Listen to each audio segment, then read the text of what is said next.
आम आदमी जिसके प्रति इतना जबरदस्त जुड़ाव रहता था बागपत का, वहाँ के तमाम वरिष्ठ लोग, नेता जो चौधरी चरण सिंह की स्टेज पे बैठते थे, बड़ी कायरता का उन्होंने परिचय दिया। मैं लोकतंत्र के लिए, लोकतंत्र चूंकि आजादी के महान नायकों ने बड़ी कुर्बानियां दी थी, फांसियां खाई थी, उसी लोकतंत्र को बचाने के लिए मैं अपनी जान की बाजी भी लगा सकता हूं। छुप के जनसभा में जाकर के आपातकाल मुर्दाबाद का नारा लगाया, संजय गांधी वापस जाओ का नारा लगाया। सन 84 में उन्होंने पहले पार्टी के राष्ट्रीय सचिव सतपाल मलिक का निष्कासन किया, बिना कारण बताओ नोटिस दिए। मुझे 2 लाइन का एक नोटिस मिला जिसपे लिखा था तुम पार्टी विरोधी काम कर रहे हो। अब मूल कारण यह है, मैं इसको निसंकोच कहना चाहता हूं, बेखौफ कहना चाहता हूं। यह राजनीति का सबसे बड़ा सत्य है, सत्य पे मैं कभी कोई बात छुपाता नहीं। चौधरी चरण सिंह जी को किसी भी कारण से दबाव में आए वो अपनी बेटी सरोज को छपरौली से एमएलए का उम्मीदवार बनाना था। मेरी जमीन पे उन दिनों बहुत सक्रियता थी, लिहाजा चौधरी साहब के मन में शायद लगा रहा हूं, ये भय हो गया था कि तेरा ये आखिरी दौर है और परिवार के लिए ये दोनों बाधक बनेंगे। लिहाजा पहले सतपाल मलिक का निष्कासन हुआ और उसके बाद मेरा 6 साल को पार्टी से निष्कासन हुआ। दुनिया को जो संघर्ष के बूते मैंने बनाई थी, जेल काट करके बनाई थी, लाठी चार्ज जेल के मैंने बनाई थी, आम आदमी, किसान और छात्रों के हित में, युवाओं के हित में मैंने जेलें काटी थी। सरोज बहन जी के कहने से मुझे 6 साल को पार्टी से निकाला गया। मैंने तय किया कि मैं सरोज बहन जी के खिलाफ ही चुनाव लड़ूंगा। अभी आपने बागपत की एक सभा में कहा था कि छपरौली मेरी विधानसभा है और जहां मैं काम कर रहा हूं, आगामी समय में चुनाव लड़ना है। नमस्कार, मैं राजेश शर्मा और आज पॉडकास्ट में 7 इंडिया न्यूज के मंच पर चौधरी ओमवीर तोमर जी हैं। और जब हम चौधरी ओमवीर सिंह तोमर जी की बात करते हैं तो वो ऐसी शख्सियत हैं, जननेता हैं।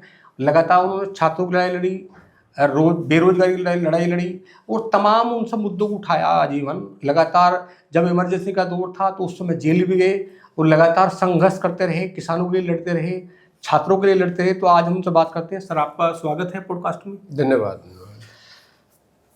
आप सर 1977 में बड़ौद कॉलेज के छात्र संघ अध्यक्ष बने और आपको ऐतिहासिक मत मिला जी। उससे पहले आप जेल में भी थे जी। तो वो जो जेल ले आने का आपका यात्रा है, वो जेल आप किस लिए गए, क्या आरोप था आपके ऊपर?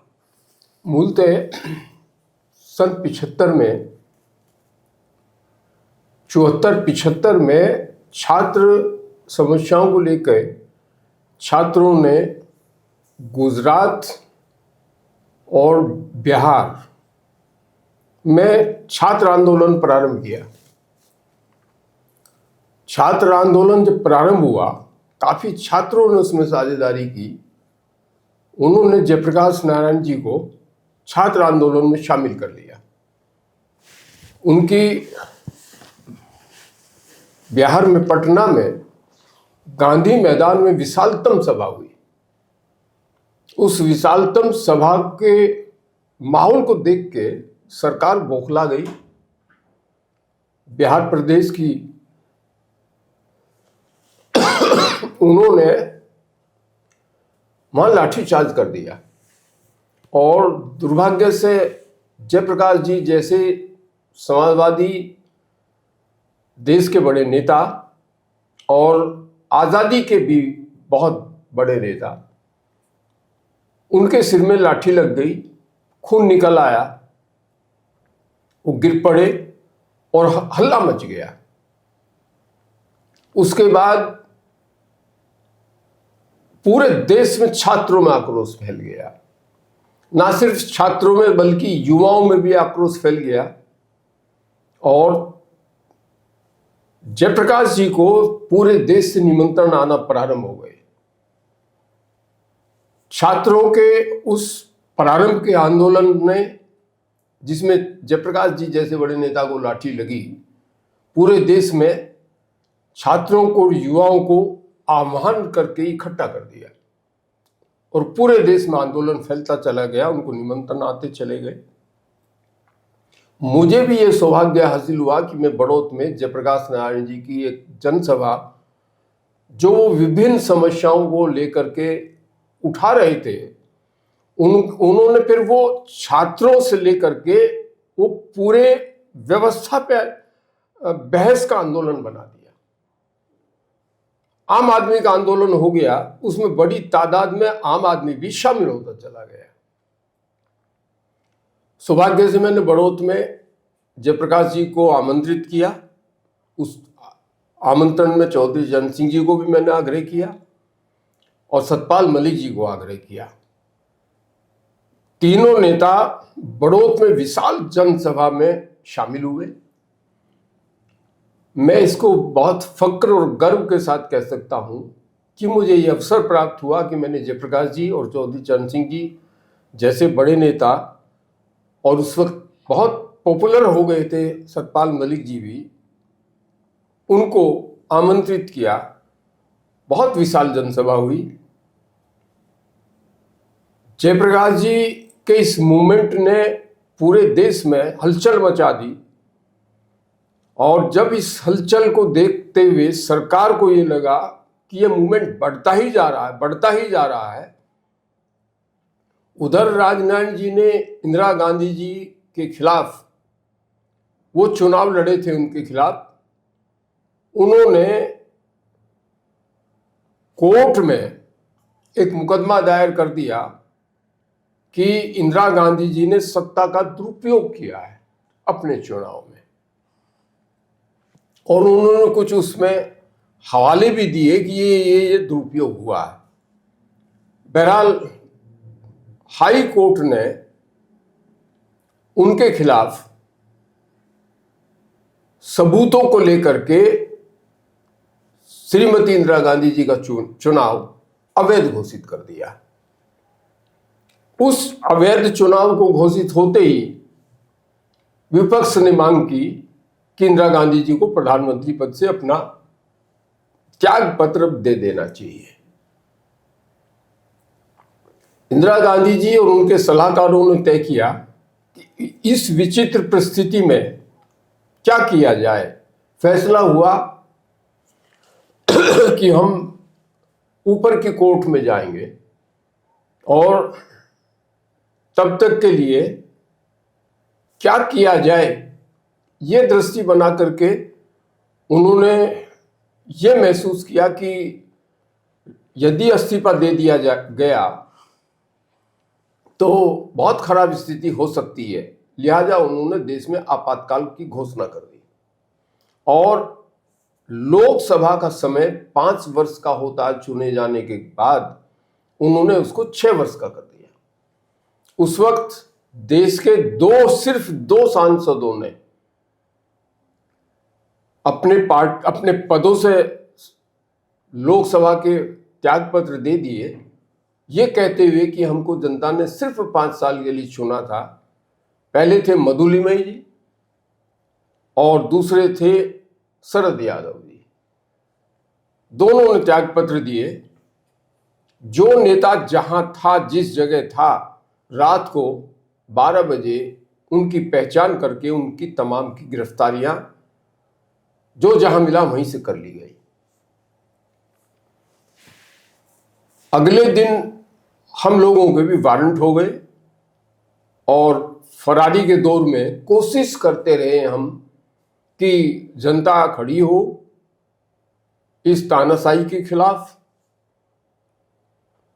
मैं चूंकि लोकदल के प्रति जुड़ाव अपना बना चुका था, लिहाजा अफसोस और दुख के साथ कहना चाहता हूं, और बल्कि शर्म के साथ कहना चाहता हूं कि जिस नेता की इतनी गहरी जड़ें थी, आम आदमी जिसके प्रति इतना जबरदस्त जुड़ाव रखता था बागपत का, वहां के तमाम वरिष्ठ लोग, नेता जो चौधरी चरण सिंह की स्टेज पे बैठते थे, बड़ी कायरता का उन्होंने परिचय दिया और बड़ी तादाद में लोग माफी मांग के आ गए। उन दिनों 20 सूत्री कार्यक्रम सरकार की तरफ से प्रस्तावित हुआ था। मतलब माफी इस बात की मांगी कि वो आंदोलन में शामिल नहीं है। जेल में नहीं जाएंगे, आंदोलन में नहीं, कांग्रेस का समर्थन करते हैं। अच्छा।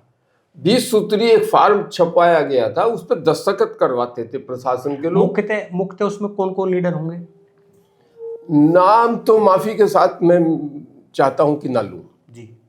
एक सर वो प्रसंग है, लेकिन ये वो लोग थे जो चौधरी चरण सिंह की जनसभा में उनकी स्टेज पे बैठा करते थे और सक्रिय लोग थे जिनको चौधरी चरण सिंह की व्यक्तिगत जानते थे। वो सब लिखा पढ़ी में माफी मांग के आज 20 सूत्री कार्यक्रम पे दस्तखत कर दी है उन्होंने। कांग्रेस से माफी मांगी?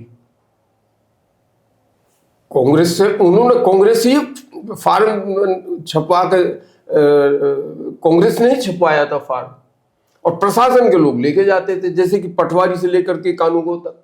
माफी इसलिए मांगी कि वो मूवमेंट में शामिल नहीं हुए। मूवमेंट नहीं तो जेल जाओ।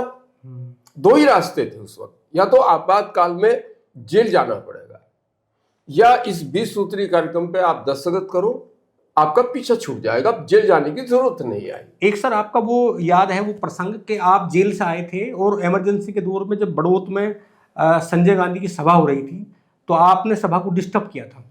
असल में मेरे पैर में एक एक्सीडेंट में, मोटर दुर्घटना में फ्रैक्चर हो गया था।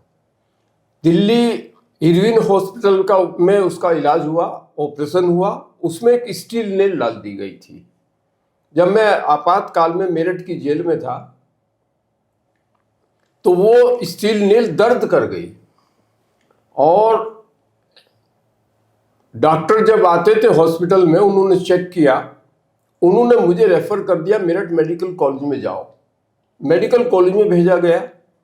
उन्होंने पूरा प्रयास किया कि स्टील नेल को निकाल दें, लेकिन वो ऑपरेशन में सफल नहीं हुए और उन्होंने लिखा पढ़ी करके ये कहा कि इसका तत्काल ऑपरेशन होना चाहिए वहीं जहां ये ऑपरेशन हुआ था, वरना पैर खराब हो सकता है। तो मुझे इसी के लिए 1 महीने का पैरोल दिया गया। 3 अप्रैल 1976 को मेरे ऑपरेशन की तारीख डॉक्टर से बात करके तय हुई। 1 अप्रैल 1976 को मैं चौधरी चरण सिंह यूपी निवास कमरा नंबर 5 में ठहरे हुए थे, उनसे मिलने गया। 4 अप्रैल को बड़ौत में संजय गांधी जी की मीटिंग का कार्यक्रम तय था। बंसीलाल जी उसको आयोजित कर रहे थे। विश्वनाथ प्रताप सिंह जी उस कार्यक्रम में थे। नांदत तिवारी जी मुख्यमंत्री थे, वो थे। युवा कांग्रेस की एक बड़ी नेता थी अंबिका सोनी जी, वो थी। तो मुझे चौधरी चरण सिंह जी ने उस वक्त बातचीत में ये कहा कि कितने बड़े दुर्भाग्य की बात है कि मुझे अपने क्षेत्र में जाके जनसभा करने की इजाजत नहीं है और बड़ौत में आपातकाल के नाम पर संजय गांधी जैसा गैर राजनीतिक व्यक्ति, जिसका लोकतंत्र से कोई रिश्ता नहीं है, वो सिर्फ प्रधानमंत्री का बेटा है, वो जनसभा का आयोजन करने जा रहा है। तुम अपनी क्या भूमिका अदा कर सकते हो? लोकतांत्रिक दृष्टिकोण से हिंसा में विश्वास मैं नहीं करता हूं, तो बिना हिंसा किए क्या कर सकते हो? मैंने कहा कि मैं लोकतंत्र के लिए, लोकतंत्र चूंकि आजादी के महान नायकों ने बड़ी कुर्बानियां दी थी, फांसियां खाई थी, अपनी जवानियों को तिल तिल जला करके जीवन को समाप्त किया था लोकतंत्र के लिए, उसी लोकतंत्र को बचाने के लिए मैं अपनी जान की बाजी भी लगा सकता हूं।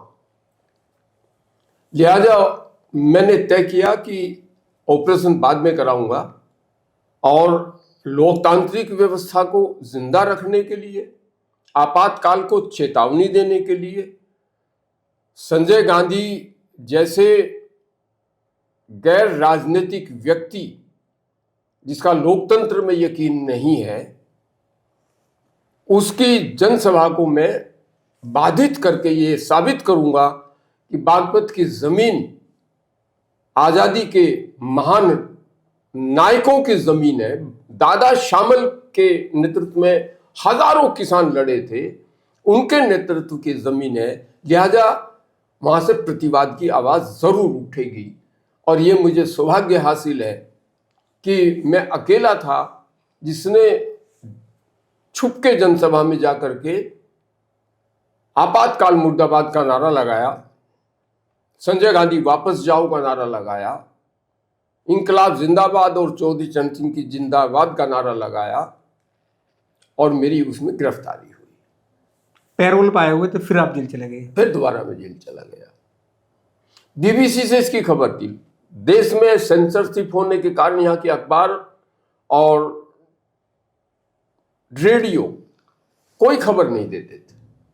बीबीसी से खबर थी मेरी गिरफ्तारी की। एक मसला था, जब आप युवा लोकदल के वाइस प्रेसिडेंट थे तो आपको चौधरी साहब ने पार्टी से क्यों निकाला, क्या वजह थी वो? असल में मैं वाइस प्रेसिडेंट नहीं था।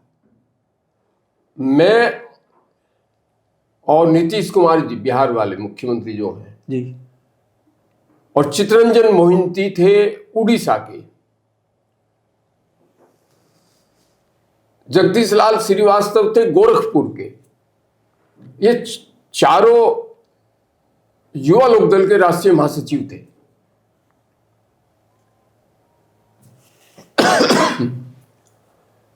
मैं बहुत दुर्भाग्य के साथ घटना है ये, मैं इस पे बिल्कुल साफ गोई के साथ, मेरी एक डायरी है उसमें भी मैंने लिखा है जिसका नाम है कुछ नए ख्वाब तामीर करो।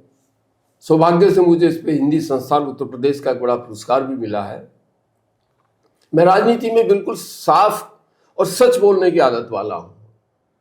मेरा सौभाग्य है कि मेरी ट्रेनिंग ऐसे पॉलिटिकल लोगों के माध्यम से हुई है जिसने मुझे सच बोलना सिखाया है। दो चीज मैंने अपनी जिंदगी में स्वीकार की थी, एक तो सच बोलूंगा, डरूंगा नहीं, और एक राजनीति को कभी व्यापार नहीं बनाऊंगा। चाहे मुझे जितने कष्ट झेलने पड़े, भूखा मरना पड़े, कुछ भी सहना पड़े, लेकिन राजनीति को मैंने पैसे का माध्यम नहीं बनाया। बहरहाल हुआ ये था कि चौधरी चरण सिंह जी एक जमाने में लगातार 30 साल तक, 40 साल तक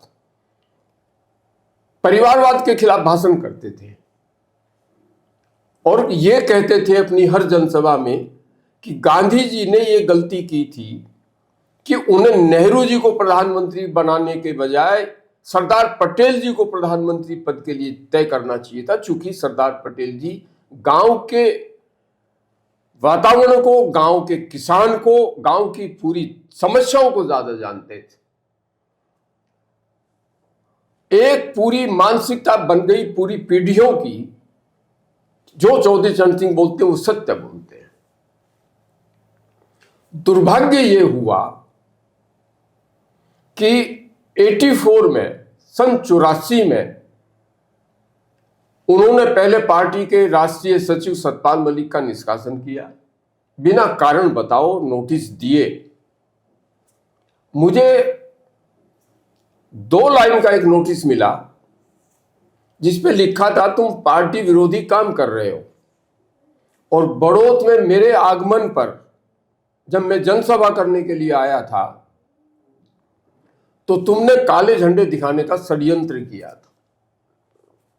मैं आज याद करता हूं, बहुत महान नेता थे हमारी पार्टी के, श्याम नंदन मिश्र जी बिहार के रहने वाले थे, जवाहरलाल नेहरू जी की कैबिनेट में मिनिस्टर भी रहे थे और चौधरी चरण सिंह जी के साथ भी विदेश मंत्री रहे थे। मुझे बहुत प्यार करते हैं बच्चे की तरह। उन्होंने बुला करके मुझे वो नोटिस की कॉपी दी और कहा कि चौधरी चरण सिंह जी से मिलने चले जाओ, गलती हुई हो तो माफी मांगाओ। मैंने उनको कहा जी इसमें लिखा है मेरे नोटिस में कि 1 सप्ताह के अंदर जवाब दो, जवाब मैं भेजूंगा और जवाब भेजने के बाद मुझे चौधरी साहब बुलाएंगे, मैं वहां जाकर के अपनी सफाई दे दूंगा। मैंने अपना जवाब भेजा। मेरे जवाब से चौधरी चरण सिंह संतुष्ट नहीं हुए और मुझे बताया भी नहीं गया। मुझे सिर्फ अखबार में पढ़ने को खबर मिली कि मुझे 6 साल को पार्टी से निकाल दिया गया। अब मूल कारण यह है, मैं इसको निसंकोच कहना चाहता हूं, बेखौफ कहना चाहता हूं। यह राजनीति का सबसे बड़ा सत्य है। सत्य पे मैं कभी कोई बात छुपाता नहीं हूं। चौधरी चरण सिंह जी को किसी भी कारण से दबाव में आए वो अपनी बेटी सरोज को छपरौली से एमएलए का उम्मीदवार बनाना था और जो एमएलए का उम्मीदवार बनी भी और बहुत कम वोटों से चुनाव जीती। मेरी जमीन पे उन दिनों बहुत सक्रियता थी।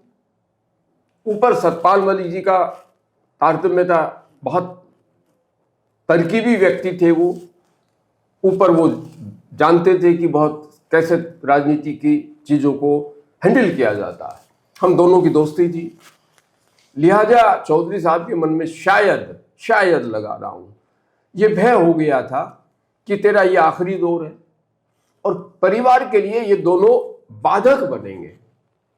लिहाजा पहले सतपाल मलिक का निष्कासन हुआ और उसके बाद मेरा 6 साल को पार्टी से निष्कासन हुआ। ये बताते हैं कि वो जो चुनाव था विधानसभा का, जब उनकी बेटी छपरौली से चुनाव लड़ी तो चौधरी साहब को बहुत ज्यादा प्रचार करना पड़ा। असल में क्या हुआ था,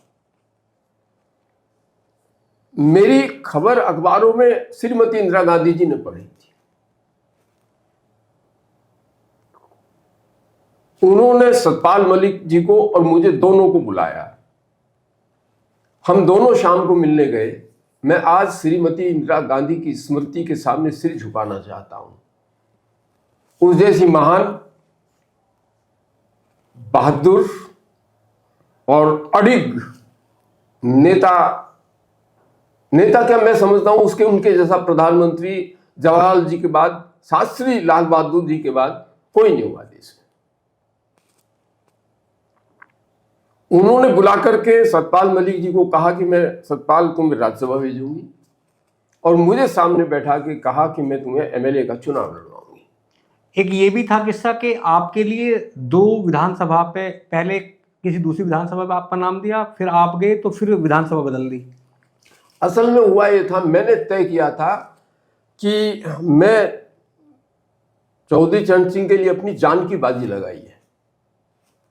एक बहुत बड़ी प्रसिद्ध देश की घटना है। आपातकाल के पहले, आपातकाल के बाद, जब हम लोग युवा लोक दल में थे, बागपत में 20 साल की एक नौजवान लड़की माया त्यागी को शराब पी करके बागपत की पुलिस ने बहुत अपमानित किया था। उस अपमान के विरोध में मैं अपने साथियों को लेकर के पुलिस के विरुद्ध मूवमेंट पे गया और मेरे ऊपर, मेरे 3-4 साथियों के ऊपर भारी लाठीचार्ज हुआ। उस घटना के बाद चौधरी चरण सिंह जी ने चेतावनी दी सत्ता को और कहा कि मेरे क्षेत्र में एक नौजवान बेटी के साथ इस तरह से अमानवीय व्यवहार हुआ है, जंगली व्यवहार हुआ है और मेरे साथ काम करने वाले युवा साथियों के ऊपर लाठीचार्ज करके उन्होंने एक बड़ी चेतावनी दी है जनता को। मैं इसके खिलाफ बड़ा आंदोलन करूंगा। घटना के 1 महीने बाद चौधरी चरण सिंह जी मधु लिमे जी को लेकर के, जो पार्टी के महासचिव थे, जॉर्ज फर्नांडिस साहब जो देश के बहुत बड़े नेता रहे हैं, और मुझे अपनी कार में लेकर के बागपत आए और विशालतम जनसभा हुई और उसमें आंदोलन की वो घोषणा कर गए। अगले दिन से मधु लिमे की पहली गिरफ्तारी हुई, जिसमें 2500 लोग पहले दिन गिरफ्तार हुए। इसके बाद गिरफ्तारियों का लंबा सिलसिला।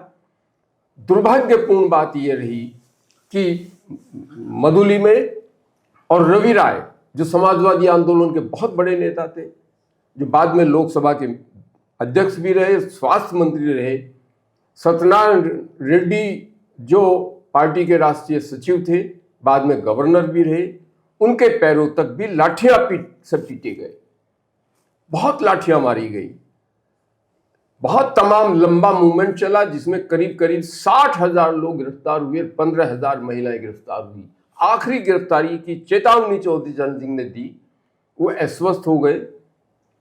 उस दिन भी दिल्ली में लगभग 15,000 लोग एक साथ गिरफ्तार हुए। तब जाकर के पुलिस के 12 लोगों को आजीवन सजा की घोषणा हुई। मजिस्ट्रेट की जांच कराई गई थी सरकार की तरफ से, उसमें उन्होंने दोषी साबित किया उनको, और उसमें उनको आजीवन सजा की, बल्कि फांसी की सजा हुई। सरकार उनके खिलाफ हाई कोर्ट गई और उस हाई कोर्ट ने उनको फांसी की सजा के बजाय आजीवन सजा में तब्दील कर दिया। आपने छपरौली से चुनाव क्यों नहीं लड़ा? मैंने तय किया था उस वक्त कि मैं छपरौली से चुनाव लड़ूंगा, क्योंकि मेरी जिंदगी के राजनीतिक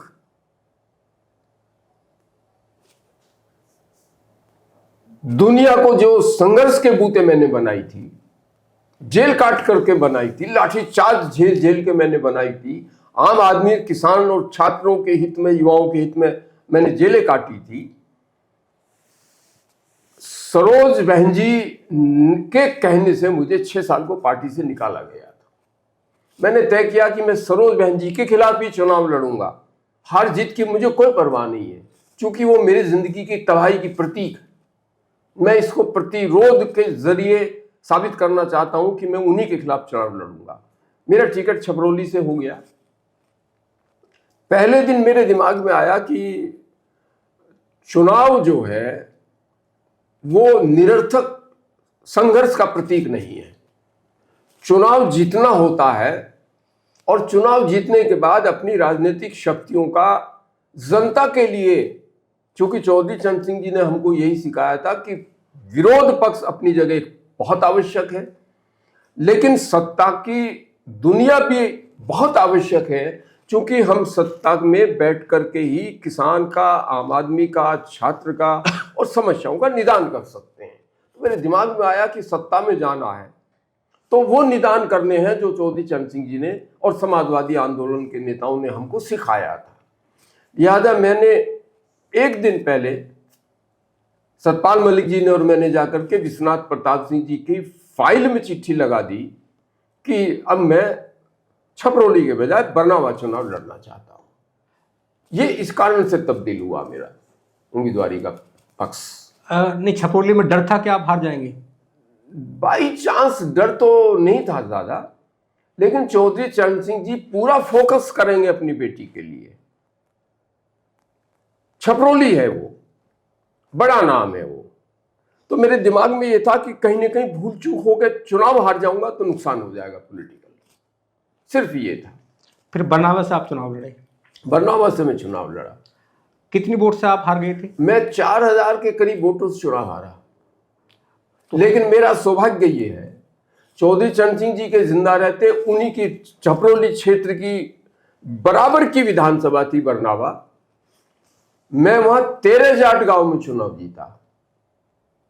उन्हीं के रहते जिंदा रहते 2 गांव, वो जिला मेरठ ही था तब, 2 गांव नदी के परली तरफ थे और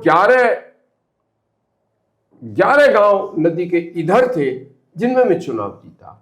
और जिन जाटों के गांव में मैं चुनाव हारा, उनमें भी मैं बहुत कम वोटों से चुनाव हारा। भोपाल सिंह संभवतः चुनाव जीत गए थे आपके सामने? भोपाल सिंह जी संभवतः नहीं, भोपाल सिंह ही जीते थे। कितने वोट से जीते थे? 4,000 कुछ वोटों से बता रहा हूं मैं, जीते थे। तो हार की क्या वजह रही होगी? हार की वजह मूलतः मुझे कहने में कोई संकोच नहीं है। 2 बड़े कारण थे हार के। एक तो नदी के इधर 4 गुजर गांव थे, वो चारों के चारों कांग्रेस के गांव थे।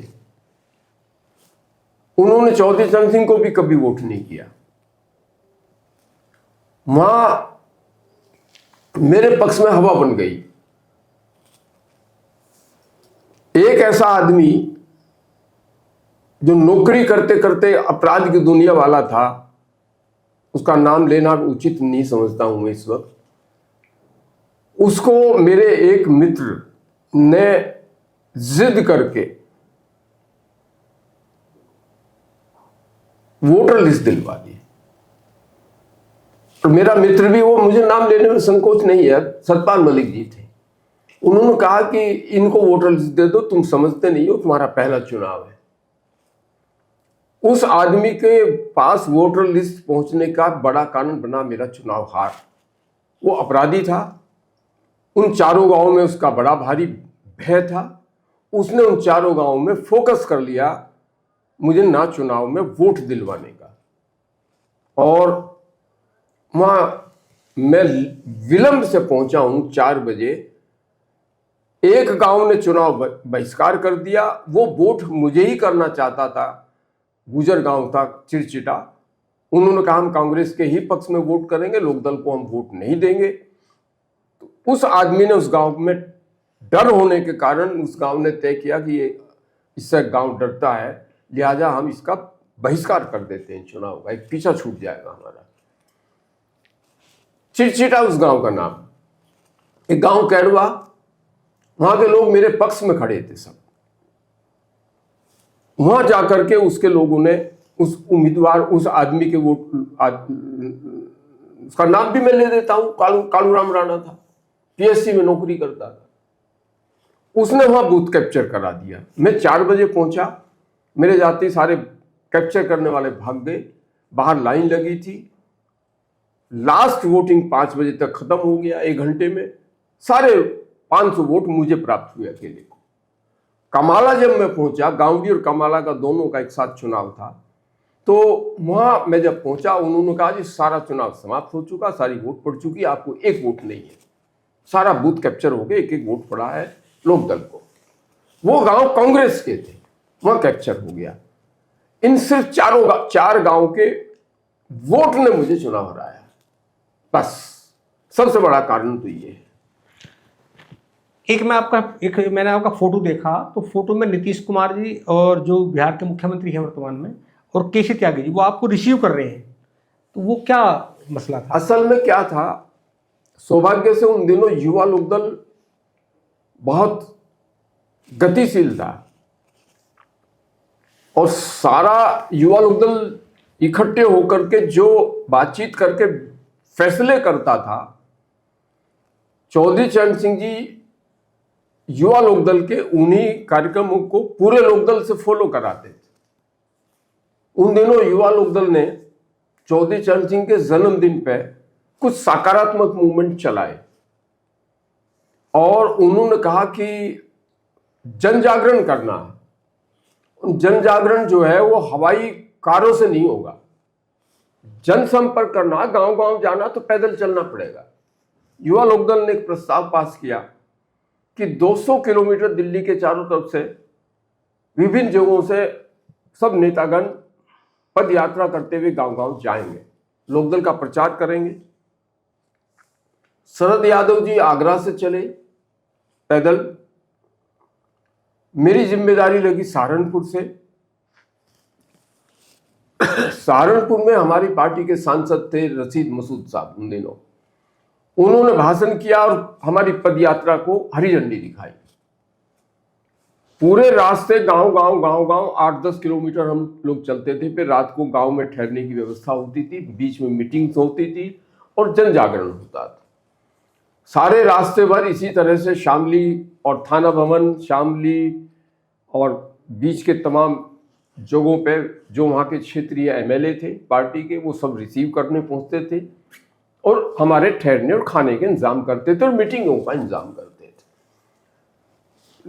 मैं जब लोनी पहुंचा हूं तो लोनी में हमारे बहुत, जिनसे मेरी प्रगाढ़ मित्रता थी, नीतीश कुमार जी और केसी त्यागी जी, वो दोनों इसी तरह वहाँ जो दिल्ली में अपने साथी संगठन के थे, उन्होंने अलग अलग जिम्मेदारी तय कर ली थी कि कुछ लोग तो शरद यादव को रिसीव करके लाएंगे, कुछ मुझे रिसीव करके लाएंगे। तो मेरा सौभाग्य ही रहा सर 2013 में आप मुझे रिसीव करने के लिए लोनी में सीमा चूकी लोनी थी दिल्ली की, स्वयं केसी त्यागी जी और नीतीश कुमार जी दोनों आए थे। एक सर सवाल ये है, 2013 में आप उत्तर प्रदेश में जब सपा की गवर्नमेंट होती थी, सरकार होती थी, तब आप दर्जा प्राप्त मंत्री थे, तो सपा सर क्यों छोड़ दिया आपने? असल बात यह है, मैं सपा में था नहीं। मेरी एक डायरी थी जिसको मैं राजनीति को बहुत करीब से देखता था। राजनीति की स्टेज पर बोलने वाली दुनिया और स्टेज के बाद वाली दुनिया कितनी फर्क है। स्टेज पर बोलने के लिए तो बहुत अच्छी अच्छी बातें हैं और स्टेज से नीचे जाने के बाद वो बातें बिल्कुल धूमिल कर दी जाती है। तो मैं ये देखता था तो मुझे बहुत तकलीफ होती थी, हैरत होती थी। राजनीति का ये सत्य और राजनीति का ये झूठ मेरे जैसे राजनीतिक व्यक्तियों के वजूद और अस्तित्व को प्रभावित कर रहा था। हुआ ये था, इस डायरी के लिखने का प्रारंभ करने का कारण क्या था? मेरी जिंदगी की संघर्ष की दो बड़ी घटनाएं हैं। एक तो आपातकाल जेल, आपातकाल में ही संजय गांधी की मीटिंग का डिस्टरबेंस और व्यवधान। 80 में बागपत में 20 साल की एक नौजवान बेटी के साथ पुलिस की अमानवीयता, क्रूरता, जालिमाना जो हरकत थी, उसके प्रतिवाद में झेला गया लाठी की मारों का संघर्ष। चौधरी चरण सिंह जी ने छपरौली में आपातकाल के बाद पहली जनसभा में घोषणा की कि जिन लोगों ने आपातकाल में माफी मांगी है, जो जेल नहीं गए, पार्टी का फैसला हो गया, उनको चुनाव नहीं लड़वाए जाएंगे। मैं इसको दुर्भाग्य ही कहूंगा, राजनीति के लिए तो बल्कि मैं इसको अभिशाप कहूंगा। विशेष करके पश्चिम उत्तर प्रदेश के लिए बहुत बड़ा अभिशाप था ये कि कहा गया स्टेज पे कि उनको चुनाव नहीं लड़वाए जाएंगे, जमीन पे फलीभूत हुआ इसके उल्टा। तो चुनाव कौन कौन लड़े? चुनाव लड़े वो लोग जिन्होंने माफी मांगी थी। कौन कौन लोग? जो जेल नहीं गए। मैं सबसे पहला एक ही नाम लेके कहना चाहता हूं, इससे बड़ी दुखद और दुर्भाग्यपूर्ण घटना नहीं हो सकती थी बागपत के राजनीतिक इतिहास के लिए कि वहां से वो आदमी उम्मीदवार हुआ सन 77 में लोकदल का, जिसने संजय गांधी को माला पहनाई थी और मेरी संजय गांधी के प्रतिरोध में हथकड़ी लगी थी हाथों में। वो था इस्माइल असारा गांव का। वो एमएलए का उम्मीदवार हो गया और दुर्भाग्यपूर्ण बात यह कि वो एमएलए भी हो गया। इसके विरोध के बावजूद मैंने उसके लिए वोट मांगी। मैंने पार्टी कभी नहीं छोड़ी। मुझे पार्टी से निकाला गया है, छोड़ा, मैंने पार्टी को कभी छोड़ा ही नहीं। आपके मुलायम सिंह यादव जी से अच्छे संबंध रहे? हुआ ये आपका मैं पूरी बात का जवाब देता हूं। हुआ ये, मैं वो जो डायरी लिख रहा था, वो एक दिल्ली यूनिवर्सिटी के कुछ प्रोफेसर से मेरी मित्रता थी। मैंने उनको दी वो। मैंने कहा इसको आप जरा सरसरी निगाह से देखो। उन्होंने इसको देख के कहा है तो अद्भुत किताब है, इसको छपवाओ। उनके कहने के मुताबिक उन्होंने उसमें करेक्शंस की और वो एक किताब हो गई। मैं राजनीति की जो दुनिया थी उसमें मैं निरंतर संघर्षरत था। छात्र आंदोलनों में मैं छात्रों की लड़ाई के लिए, छात्रों के आंदोलन में मैं जेल गया। बाद में मैं 78 में किसानों की समस्याओं के लिए दिल्ली तिहाड़ जेल गया। छात्रों के लिए फतेहगढ़ जेल गया। आपातकाल के विरोध में मेरठ जेल गया। जब वो राजनीति का मैंने सत्य देखा और राजनीति की क्रूरता देखकर झूठ देखा कि आपातकाल जेल काटने वाले लोगों को तो छोड़ दिया गया और जो माफी मांगा है और जो जेल नहीं गए, जो राजनीति में पार्टी में भी नहीं थे, वो एमएलए बन गए। और पार्टी से जब निष्कासन हो रहा था तो वो मेरी राजनीति की ज्यादती, मेरे विपरीत जो थी, वो उसका इंतहा था। मैंने यह डायरी लिखना प्रारंभ किया। मुझे कहने में कोई संकोच नहीं। मैं खाते पीते परिवार का हूं, घर में पैसे की कोई कमी नहीं थी, परिवार के लोग बहुत नौकरियों में थे, लेकिन राजनीति पे खर्च बहुत था। जो पैसा मिलता था वो हम सब राजनीति पे खर्च कर देते थे। ऐसे भी 10-12 साल कटे हैं जब रोटी नहीं मिलती थी, हम सिर्फ डबल रोटी और चाय के सहारे अपना पेट पालते थे। लेकिन राजनीति के प्रति समर्पित भाव था, दीवानगी थी। समाजवादी आंदोलन ने हम लोगों को बहुत चीजें सिखाई थी। आजादी के लोगों को पढ़ा, भगत सिंह, चंद्रशेखर आजाद, अशफाक उल्लाह खां से लेकर के और सुभाष बाबू की प्रेरणा सब काम कर रही थी। तो मैंने डायरी लिखना प्रारंभ की। मैं सोचता था कि किसी तरह आज की रात कट जाए, कल सुबह राजनीति छोड़ूंगा। लेकिन राजनीति में छोड़ नहीं पाता था। कारण मेरे लिए राजनीति चेतावनी हो गई थी। मैं राजनीति छोड़ूंगा तो लोग कहेंगे थक के लौट आया। मैं थकना नहीं उचित समझता। मैं जहां संघर्ष की राह पे चला गया हूं वहां से लौटना नहीं चाहता था। चौधरी साहब, मैं खत्म करता हूं अपनी बात। लिहाजा वो मैंने डायरी लिखना प्रारंभ किया। तो मेरी उस डायरी का, अपनी तकलीफों को मैं जब महसूस करता था तो मैं समझता था इससे बड़ी तकलीफ जिंदगी में और हो नहीं सकती जो मेरे साथ हो रही है, ज्यादती। लेकिन बाहर मैंने जब देखा लोगों के बीच, मैंने महसूस किया कि तेरे से भी ज्यादा तकलीफ बंद लोग चारों तरफ फैले पड़े हैं। मैंने अपनी डायरी का नाम रखा कुछ नए ख्वाब तामीर करो। ये नाम उनके लिए है, कुछ नए ख्वाब तामीर करो। नए ख्वाब बनाओ। यही नहीं है ख्वाब जो हम अपने चारों तरफ बुन रहे हैं। ख्वाब ये भी है जो हमको सिखाया गया था चौधरी चरण सिंह से लेकर के तमाम नेताओं ने, मधुली में से लेकर के तमाम नेताओं ने, कि तकलीफबंद आदमी के लिए, दिक्कत तलब आदमी के लिए, आम आदमी के लिए, मामूली आदमी के लिए, पीड़ित आदमी के लिए, जिसकी जिंदगी में बहुत बड़ी बड़ी तबाहियां हैं, उनके लिए कुछ काम करो। उनके लिए कुछ काम करो, उनके बीच जाओ। तो यहां से मेरी दृष्टि बनी और यही मेरी किताब का शीर्षक हुआ, कुछ नए ख्वाब तामीर करो उनके लिए जो अब हमसे ज्यादा पीड़ित हैं। उनके लिए है ये ख्वाब। आप तो मुलायम सिंह यादव जी के बहुत करीब रहे, तो मुलायम सिंह यादव जी और अखिलेश यादव जी, कितना अंतर है सर? मैं फिर अपनी बात को यहां पूरी करता हूं। मुझे जब मेरी किताब पूरी हो गई, मैं उस वक्त किसी पार्टी में नहीं था। लोकदल से निकाला हुआ था। तो मैं मित्रों से पूछ रहा था। सतपाल मलिक जी से मैंने पूछा कि किससे विमोचन कराऊं। मैंने कहा राजनाथ जी से आपकी मित्रता, आप उनसे करा दो। क्या राजनाथ जी तो जिस वक्त आप लाठी खा रहे थे, संघर्ष कर रहे थे, जेल काट रहे थे, वो आपको जानते नहीं, वो कभी जेल गए नहीं, वो बेचारे क्या विमोचन करेंगे। त्रिलोक त्यागी और तीनों सतपाल मलिक जी दोस्त थे। त्रिलोक त्यागी ने कहा नीतीश कुमार जी हमारे मित्र हैं, वो आपको सब संपूर्ण जानते हैं, उनसे करा लो। उन दिनों वो उपचुनाव में व्यस्त थे। मेरे दिमाग में आई कि मुलायम सिंह से क्यों ना करा लूं मैंने उनको फोन किया। मैंने कहा मैं आपके पास मिलने आना चाहता हूं।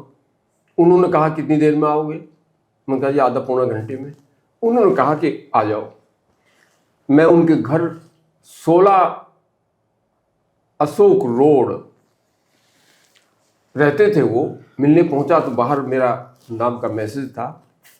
मैं उस दिवंगत नेता को याद करके कहना चाहता हूं, ऐसा बेतकल्लुफ नेता, ऐसा मोहब्बत करने वाला नेता और ऐसा पॉलिटिकल कार्यकर्ताओं को सहयोग करने वाला नेता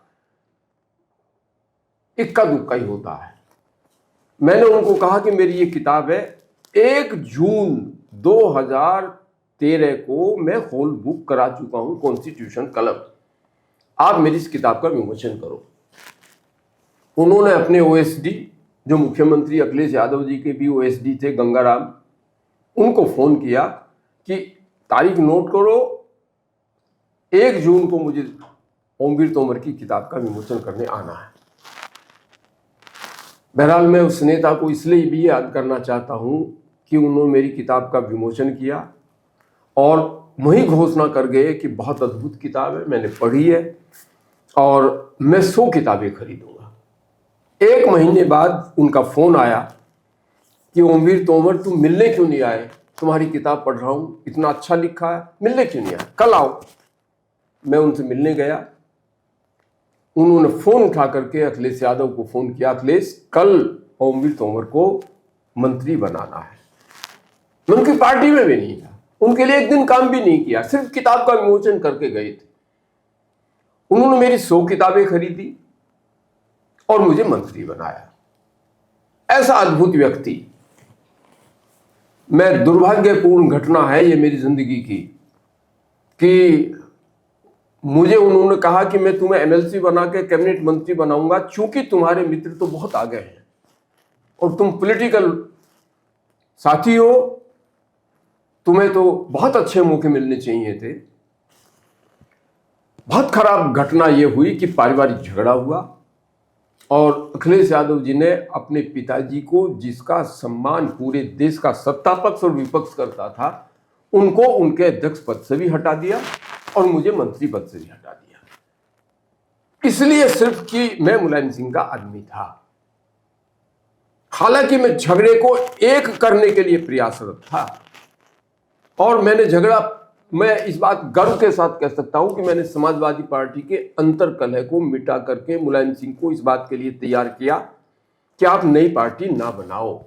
मैंने इस पर किताब भी लिखी और उस किताब को अखिलेश यादव जी भी जानते हैं। मैंने उनको मुलायम सिंह जी को पत्र लिखे, उनसे मेरी बात से वो सहमत हुए, नई पार्टी बनाने का ख्याल उन्होंने छोड़ दिया। लेकिन मुझे इसका फायदा नहीं हुआ, इसका उल्टा नुकसान हुआ। अखिलेश यादव जी चूंकि मुलायम सिंह जी को आउट कर चुके थे और मेरे लिए भी उनके दिमाग में ये बात बैठ गई थी कि मैं मुलायम सिंह जी का आदमी हूं, मेरे से भी उन्होंने मिलने जुलने की प्रक्रिया बंद कर दी। लिहाजा मुझे नए रास्ते फिर तय करने थे। मुझे एक रास्ता दिखा, वही 85 वाला कांग्रेस का रास्ता, मेरी मित्रता आई थी वहां और वहां से मुझे फिर निमंत्रण आ गया, मैं कांग्रेस में चला गया। इस समय मुझे जहाँ तक जानकारी है आप कांग्रेस, किसान कांग्रेस की वाइस प्रेसिडेंट हैं जी, और वेस्ट यूपी के प्रभारी भी हैं। तो 2027 में क्या आप चुनाव लड़ेंगे? असल में मैं इस वक्त सिर्फ वेस्ट यूपी का प्रभारी नहीं हूं, क्योंकि स्वाभाविक प्रक्रिया होती है, जो आदमी जहां का होता है वहां का वो प्रभारी नहीं होता संगठन में। मुझे उत्तराखंड का प्रभारी बनाया गया है, लेकिन यह कहा गया है जबानी, लिखा पढ़ी में नहीं, कि आप पहले बागपत को ठीक करो, बागपत में काम करो, जहां पैदा हुए वहां काम करो। मैं ये सौभाग्य मानता हूं अपना कि मैं किसान कांग्रेस का राष्ट्रीय उपाध्यक्ष बना, बिना मांगे बिना कहे बनाया गया मुझे। मैंने राजनीति में कभी किसी से न टिकट मांगा न पद मांगा। सौभाग्य से मुझे हर चीज स्वाभाविक प्रक्रिया के साथ मिलती रही। मैं घूमा, किसानों की समस्याओं में गया, लगातार समस्याओं के बीच जाते जाते लगातार मैं लगभग 90 गांव गया हूं और 90 गांव में मैंने सिर्फ किसानों की समस्याओं पर बातचीत की, पार्टी की नहीं। किसान कांग्रेस में मैं था तो स्वाभाविक मेरे नाम से कांग्रेस में शामिल होना ही माना जाता है। लिहाजा किसान जुड़े और प्रतिक्रिया ये सामने आई कि 3 पंचायतें छपरोली में हुई, एक भड़ल पंचायत हुई। नरेंद्र राणा जी ने, किसान आंदोलन के बड़े नेता हैं क्षेत्र के हमारे, उन्होंने वो पंचायत बुलाई। वहां भी लोगों ने कहा कि हम राहुल गांधी जी पे यकीन करते हैं। छपरोली में बाछोड़ में एक पंचायत हुई, 24 गांव के लोग शामिल हुए। फिर छपरोली में हुई जिसमें 300-300, 400-400 लोग शामिल हुए। उन्होंने कहा जी हम राहुल गांधी जी को छपरोली बुलाना चाहते हैं। यह एक मामूली परिवर्तन नहीं था। छपरोली में चौधरी चरण सिंह जी जब से अलग हुए थे, कभी कांग्रेस के नेताओं को, बड़े कद के नेताओं को आमंत्रित करके मीटिंगें नहीं कराई गई थी। चुनाव में भले कोई आ गया हो, 2 बार इंदिरा जी आई, एक बार बरनावा में, एक बार छपरोली में, बड़ौत में आई, राजीव गांधी जी भी बड़ौत में आए, लेकिन बुलाए नहीं गए थे, छपरोली नहीं बुलाए गए थे। तो पहली बार ये बड़ी परिवर्तन की दुनिया बनी कि स्वयं किसानों ने पंचायतें करके राहुल जी को आमंत्रित किया। और जब ये सूचना दिल्ली पहुंची, मैं बहुत बधाई देना चाहता हूं 3 लोगों को। एक तो मेरे साथ पार्टी के राष्ट्रीय उपाध्यक्ष हैं, किसान कांग्रेस के जो प्रभारी भी हैं हमारे पार्टी के ऑफिस के, अद्भुत व्यक्ति हैं वो संगठन के, अद्भुत। और ऐसा बढ़िया मित्र आसानी से मिलता नहीं है। किसानों के समस्याओं पर पूरी तरह से समर्पित वो है श्री अखिलेश शुक्ला जी, गोरखपुर के रहने वाले हैं। एक मैं बहुत बधाई देना चाहता हूं जो ईमानदारी के साथ पार्टी के लिए आज संघर्ष कर रहे हैं, वो है प्रदेश अध्यक्ष अजय राय जी। और उसी तरह से बहुत मैं बधाई देना चाहता हूं, मैं उनके करीब पहुंचा हूं तो मुझे वो बहुत अद्भुत व्यक्ति लगे, अविनाश पांडे जी, हमारी पार्टी के राष्ट्रीय महासचिव हैं और उत्तर प्रदेश के प्रभारी हैं। अजय राय जी ने लखनऊ में एक बैठक बुलाई और किसान कांग्रेस और कांग्रेस के लोगों को साझा मूवमेंट चलाने के लिए आदेशित किया। तब से लगातार ये प्रयास जारी हुए और बड़ौत में एक बड़ी विशाल जनसभा का आयोजन करने का फैसला हुआ, जिसमें अविनाश पांडे जी को आना था, जिसमें अजय राय जी को आना था, जिसमें राष्ट्रीय अध्यक्ष हैं किसान कांग्रेस के सुखपाल सिंह खैरा साहब, विधायक पंजाब, उनको आना था, जिसमें सहारनपुर के सांसद इमरान मसूद साहब को आना था। अखिलेश शुक्ला जी तो इस आयोजन में बड़ी भूमिका वाले थे ही।